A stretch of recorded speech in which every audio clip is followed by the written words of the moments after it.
Hey everybody, welcome back to the Grognards Corner, and it is with a bit of heavy heart that I am saying this is probably, for the time being, the last look at NATO Nukes and Nazis I'm going to take. Mechanically, the game is wonderful. It works. The combat results work. The odd shift works.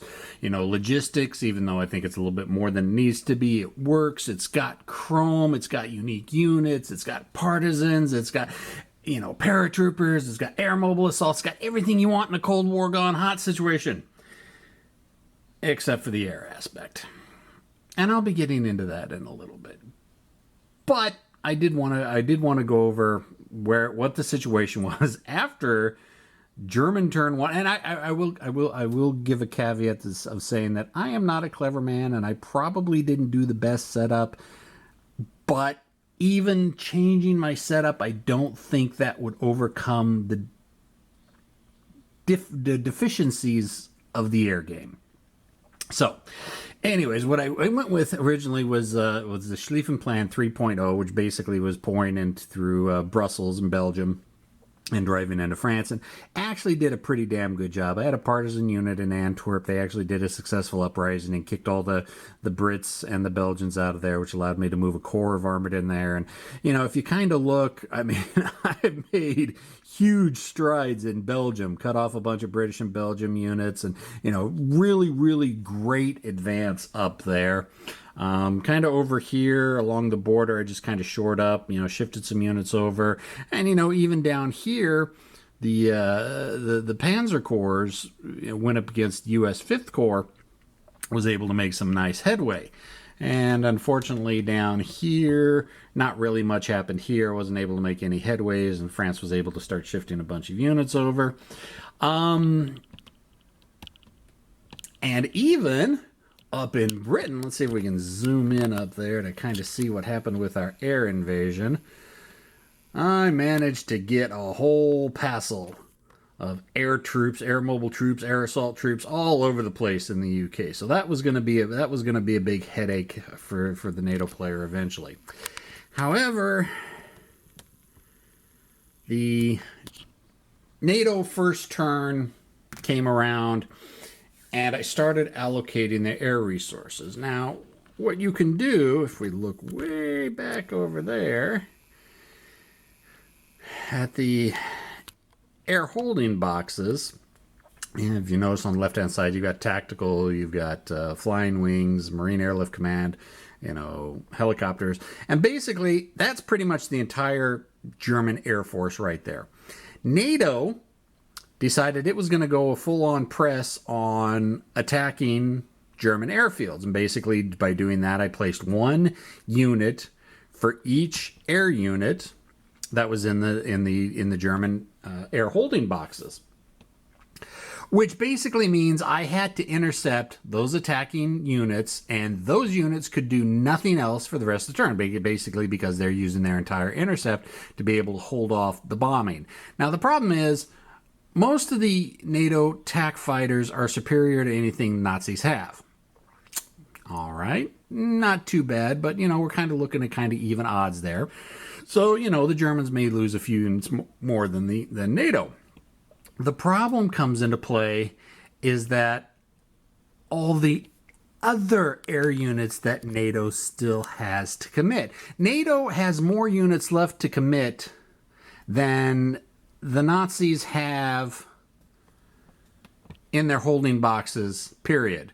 So basically it comes down to the Germans are outnumbered virtually 2-to-1 in the air, and will never, ever be able to intercept any strikes that all those American and NATO strike groups are going to conduct on the Germans, because every turn, NATO can just overwhelm the German air defenses. So that gives all those air units free reign on ground attack, and there's nothing the Germans can do about it. That's not a playable, fun situation in any way, shape, or form. I don't see how the base game is playable like this with such the disparity in the air differences. Now, yes, Command Magazine published 3 issues and 3 different separate articles, and there was a whole ton of errata counters. Basically, it came to the point they said, yeah, we messed up with the Germans, and here's 11 more air units for the Germans, which almost kind of puts it on an even keel. But still, even then, the Germans are still outnumbered by probably 30-40% in the air. I'm not willing to play when the air power is such a disparaging amount like that. I mean, because I'm looking at the odds right now at what NATO has reinforced and what they can do with air attacks, and basically this entire SS Corps will disappear just completely. I mean, it's just the way the odds are stacked, the way the air units are thrown in. I've ran all the odds. It's like 2 stacks of 7 to 1. And the other one, it's just very, very bad for the Germans. Of course, when those disappear, then, you know, all of a sudden we've got French and NATO units pouring across the border into Greater Germany on turn 1. Don't really think that's the way the game is supposed to be played. In a Third World War, Cold War gone hot, NATO forces, scattered defenders, trying their best to hold the line until all their reserves come. Now, I have no problem with extra reserves coming on. You know, I've played, you know, Chadwick's Third World War. I played a ton of Cold War gone hot. The attacker, Warsaw Pact, has the numbers, and NATO has to hold on until their reinforcements show up. This game it's set up as it's German that NATO can go on the advance and the assault on the first turn because of the air power. So it is with heavy heart I am going to be shutting this down and cleaning this up.